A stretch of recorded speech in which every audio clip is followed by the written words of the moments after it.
Hello everyone, Argsy here. It's exciting to be playing Farming Simulator 25 and to be able to bring you some information and updates on some of the content that's changed and some of the new features that are included in Farming Simulator 25. Now in this video we're going to take a look at the contracts, have a look at what's changed for the good, what might have changed for the bad, and whether you can still do some of the things you're able to do with contracts in Farming Simulator 22. So we'll dive on in and have a little bit of a look. We're going to start off simple and make sure we all know where to find the contract. So bring up the menu, that is escape on my keyboard, or I think it's the select button on your PlayStation or Xbox controller. On the left hand side, fourth one down here is our contracts. We're just going to scroll up and down on this, and you can see there's a number of different contracts available. Now they're all grouped by type of contracts. We've got a baling contract up the top, we've got 3 fertilizing contracts, a harvesting contract, a couple of hoeing contracts, rock removal, we've got spraying, stone picking, weeding, and wood transport. There's a few there that people might not be familiar with, and a couple which have changed. Of course, wood transport, if we take a look at that, we can transport the trees to the specified selling station to get paid. Be careful not to damage them, as any damage will be deducted from your pay. So we can see there we've got the number of trees to be transported, 19, penalty cost per tree of $2,000, reward per tree, $550. We've got a lease cost there if we want to lease the equipment. Where we want to do it is farmland 91, and what's beautiful is it does actually pop up here and show you what that is. So I'm going to accept that contract just so you can have a look at that one. We'll borrow the items, make sure we can have a look at that. Once you've accepted a contract, across the top here will come up here and show you your active contracts. So yeah, nice to see some new ones. We've got rock removal as well. Now that's not stone collecting, we've got stone picking down here, but rock removal is the feature that was added with Silver Forest, where you can get effectively a jackhammer, a rock breaker, and you've got some tasks to go in and break rocks. It tells you how many, there's 5, gives you a charge for it if you want to borrow the equipment once again. It also helps, it tells you a little bit of an idea of how far you have to travel from the store if you're going to use something like a wheel loader, or sorry, a skid steer, which doesn't go very fast, how long it might take to get from A to B. But yeah, once again, scrolling through, you can see all those different contracts. One of the interesting changes for me is baling, and we're just going to go and take a look at this one. I'm going to accept it, but you can see here, contract for Katie. Katie is of course the animal dealer NPC, and we'll go and take a look and introduce ourselves to her at some stage. But the contract information is to press round bales on the specified field. You can see down there, field 56, flashing on the right here, lease cost for the equipment, size of the field, and what bale type we're to produce, with your reward down the bottom. Again, use your own equipment or lease it for a reward of $400. Now, typically in FS22 and previous farming simulators, in fact 19 was the same, a baling contract would involve mowing, windrowing, possibly tedding if it needed to be hay before you were able to bale it, possibly even wrapping if it was a silage contract. Not anymore. This baling contract is purely to bale. So once again, we're just going to accept this contract. We're not going to bother borrowing the equipment because we're not actually going to do that contract. But we'll go and take a look at that field and you can see exactly what it looks like. Now, the next one that we're going to take a little sneaky look at here, we've got a couple of fertilizing contracts, and we're going to take a look at those in a bit of detail too. But what you can see here, and I should point this out, is these contracts all have a timer on them. So effectively, there is a deadline to do the contracts. No more taking contracts, leaving them until you are ready. You do have a deadline, which is a nice little addition, re-addition. I think that was something was on FS19. Had disappeared in FS22 and has made a comeback. So no more just taking a contract, and whether you do it or not doesn't matter. You do have a deadline on it, so you do need to be mindful of what timing you have to do it. In the time I've been spending in this, the contracts haven't been disappearing too quickly, and they have actually been appearing reasonably frequently too, which is nice. So what I'm going to do, I want to take in here, we've got 71, and of course what's beautiful is I can see where field 77 is here on the screen. So we're going to actually pop in here. Field 77 has some nice equipment, so we're going to borrow the items there from David, and we're going to come through there, but we're also going to accept the contract here for Katie on field 71. We're going to go and see, we've got a limit on contracts. There we go, that's limited our contracts. I wanted to go and see if we could use the equipment from field 77 to do the contract on field 71. So we'll do that in a second, but let's go and take a look at these ones we've already taken on. Now, just a quick little tip while we're in here, you could go into a place and visit the dairy, and you could get to the dairy, and that might be the closest to field 56. In fact, field 55 would be a great example. If we wanted to get there, we could visit the paper factory. However, you can actually now go to farmland, click on field 56 and visit, and that will take you to field 56. And what you'll see now is we've actually got a harvested field with some straw swaths on it to be baled up. So slightly different contract to what we've had previously for baling. We've never had one where you have to actually go and bale up the straw or anything like that. So nice to see that being added, and nice little change to the way the contracts are handled. I do like that, and I do like the fact that there's no requirement to take them anywhere or sell them. It is just purely bale the bales. Once you've done that, we are all happy. So we're going to go up into here. I'm actually going to cancel this contract. Come down here to cancel that. We don't want to do that. We will lose the payment, unfortunately. That's just the way it is. Once we've done that, we can come through here and collect that, which is going to be nothing. But that should now allow me to come back into here, go into the fertilizing contract. 71 is still there, so we're going to go through and accept that contract. Hit OK on there, and then we're going to go and see about getting this fertilizing done with the same equipment being used across 2 different fields. Right, so we've got the leased tractor and fertilizer spreader here all hooked up. We've put 3,000 litres of fertilizer into it. Of course, we had to buy that and do that ourselves. Now, I'm actually using the worker to drive there. Obviously, a route told them to head up to the field, and the worker is driving. So far, so good. I thought it would be a nice experience to try that out and see how it actually goes. So, so far, everything is working out just as it should. The field's just up around here, up and just a little bit further up. In fact, I think it is the one that we can just see up here in front of us. Quite a big field, not where the car turned, but just past that over the bridge. So we'll get into there and we'll get this one spread, and then we'll jump up to the other one and see what happens. Alright, so we're underway with the contract, doing this one ourselves. We haven't put this on a worker. You can see up in the top right corner there, the percentage complete on the contract is progressing. So we're just going to really quickly race around and do this. Hopefully we've got enough fertilizer. It's not going down too fast, which is actually quite a good sign. Often fertilizer could get chewed up. We don't have any way of visually seeing what we've done, so we are relying a little bit on some memory there to know how wide we're spreading and where we need to go. We're not seeing a change in ground texture, just the nature of it being a planted field with a crop in it. Not sure whether it's grass or what exactly we're working in here at the moment. I'll hop out and have a look, but whatever it is a little bit hard to see exactly where we're going, but we'll figure it out. We'll make sure we get it all done, get to 100% on the contract.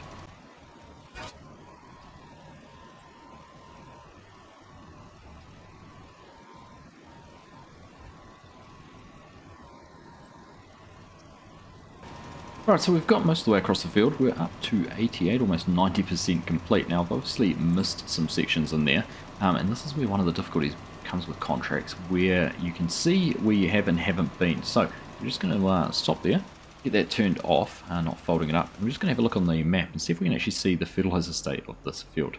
Right, and there you go. You can see the fertilizer state of the field as you're going. So we've got a big strip through the middle there, a couple of big strips, and that is one of the downsides to this. I should have used an AI worker, shouldn't I? They would have done a much better job than I have.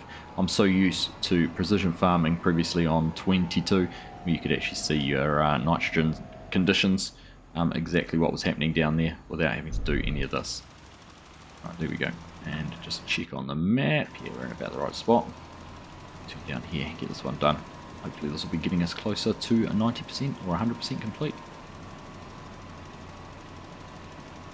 Alright, and there we go. That is the contract complete. Now, that kind of came up very quick, but you'll see now we can't actually do any more work on here. It's telling us it's reserved for contract work. Now, what's interesting is we kind of had a little bit there and a couple of little bits there. Previously, once the contract was complete, you were able to go through and finish those off for completion. So it looks to be a little bit of a change there. You can't actually do the right thing and finish off the work for the farmer once you've actually finished. So I'm not sure if that would have any impact on future yields or anything like that. So we're just going to head up here now to field number 71. Double check to see if we can use the leased equipment or the borrowed equipment on a different farmer's field. Now, this was a little bit of a hack, a little bit of a cheat in FS22, which came about once there was options to do multiple contracts. So hopefully this is going to work. We'll go and find out in just a second. Field 71 is not this one here, but the next one afterwards. Get in here. The bonus is you can actually lease the equipment from the biggest field, the biggest contract, and see if it'll work. So let's get that unfolded just there. Once it's done, we'll turn things on and see what happens. Right, there we go. Head on through here, and you can see we are getting the contract completed. We've already done 10% on it, and because it is such a small field and such a big piece of equipment, we are going to race through this one and get it done in no time. So proof that you can still do what you used to be able to do, which is borrow equipment for one job and go and complete multiple tasks with that same piece of equipment. So a good way to make a little bit of money if you don't own the equipment and not take the penalty of borrowing it from each contract. Alright, so very quickly getting up onto 100% complete on this one, and we'll get the warning there, and there we go. Once again, we can't carry on using the tool, and if we have a look, there is just a very light blue patch in the middle there that we didn't get to do. But other than that, everything is done. Now, what will probably happen, if we just go back out of here, and we're going to jump into this screen, we'll see we've now got these two completed. Field 71 is the smaller one we've just done, so we're going to go and collect on that. And then 77, which is the larger one, which we've also done, we'll collect on that. Now, we're going to have a penalty there for the lease crops, but what we should find is we get some money back for the little bit of fertilizer we had left. So we'll just have a look there. 9,023 is what we're meant to be getting. Mission was collected, and we actually got 10,559 contract income, or was that two of them added together? I'm not sure exactly how that might have ended up. There's actually no clear evidence there of whether we got a refund on the fertilizer or whether that was the cost we just earned. Let's just have a look on the money menu and find out. So contract income is $11,500, so we must have got a little bit back on that second contract. The 10,000 or so was a little bit more, so we would have got that back for the fertilizer that was left in the back of the spreader when we finished using it. So good to know that that does get refunded. So there we go. Proof that you can do those contracts. So we could have, if we came back into here, we could have done headed off and potentially done the fertilizing contract over here on field 29, but of course that's probably quite a way away from where we just were, so probably not worth the effort. But you're starting to see, even since we were in here before, there was only one harvesting contract previously, already had a second one pop up there, so that is to go through and harvest oats, and also another one there for harvesting oats. So once again, you could go and do exactly what we've just done. Lease the equipment for one, go and harvest both of those. Good way to go through and make some money. Alright, so the last contract we were going to go and look at is the wood delivery one. We've got the truck here. This is what we got for taking the leased equipment. Now I'm going to go through, and once again we're going to try and get the worker to drive up there and see how that goes. Let's come in here to the worker screen. We can go through and click on the truck, which is actually there but not showing up. Now I don't know whether that's because if we head back to our hotspots we had vehicles turned off. No, we didn't. Maybe it's because it's a leased one, or maybe it's because I'm in it. Let's just jump out. See what happens. Does it show up when I'm not in it? Because I was in it. There you go. You now see that truck sitting under there without us in it. So we can set a destination for that one, and we want to head on over up to here.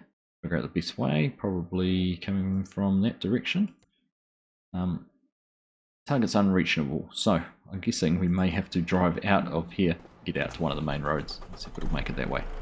Right, so we've had to come all the way out onto the road. We did actually just try from inside the gateway there, or the driveway there, but look at that. There goes one of those vehicles overtaking us. Cheeky sods. Right, let's get them all doing their thing, driving on up to where they need to be, and we'll go and have a look at this contract, see what's involved. Alright, we're just about arriving at our destination. In fact, the worker's gone and parked themselves off on the side of the road, which is not going to be very popular with that person. I'm just going to pull in here, and there we go. There is all our logs we have to load and get delivered. So they're just spawned in there, or been spawned in there. I don't know if I'm going to try and load these. Let's give it a go, just for the laughs. I haven't actually used this loader for a while, and I don't have my joystick close enough to be able to use it. So let's just go and see if we can get this to do its thing. Well, I'm not even going to carry on trying to do that. Keyboard and mouse is not my friend, and I was quite impressed with the grab ability there of that, but there we go. That is what's required to come down and do a logging contract. You've got 16 or how many are there? It's quite a number of pre-cut logs here. Well, there's 2, 4, 5, 6, 7, 8 on top. 9, 10, what would be 12, so sort of what, 22 logs to load up onto the truck. I don't know what would damage them. Be interesting to find out what might damage them, but here we go, lots of those to get taken back, and in fact they are a specific type of tree. They're called a transport tree, I'm guessing because they're pre-cut to that length, versus coming up to have a look at something like this, which is an American elm. So there you go, that is what is involved with doing a wood transport. Quite lucrative, but you'd have to be pretty keen on your loading. Could be a good way to do some money though if you had a specific setup that you could run around with a wheel loader, a truck, maybe a trailer with a low loader or something like that on the back. But yeah, There we go. That is the contract. So we'll just take one last look there at the contract menu. Once again, just to reiterate, we've got our contracts in here. We've proven that you can lease equipment for one contract and go through and complete another. Maximum contracts you can take at one time is 3.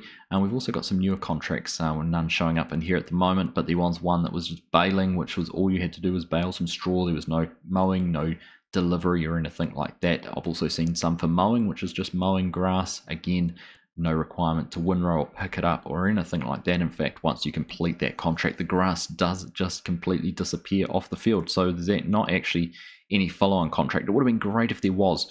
Once you've mown it, there could be a follow-on contract for potentially windrowing some grass or something like that. Then another follow-on one to make some silage bales. So if you wanted to do part of it, you could. If you didn't want to do the whole thing, you could just pick and choose the parts you did. So who knows? Again, could be something that could be expanded on in the future. But there we go. I think that is about all I have to share on contracts. I haven't come across anything else. I'm sure there'll be others who will do similar videos taking a look at what the different options are for contracts. But there we go. That's my take on it. That's what I've learned. That's what I've found out in my time so far in FS25. So hope you found that interesting. Hope you found that useful. As always, thank you all very much for watching, and I'll catch you in the next one.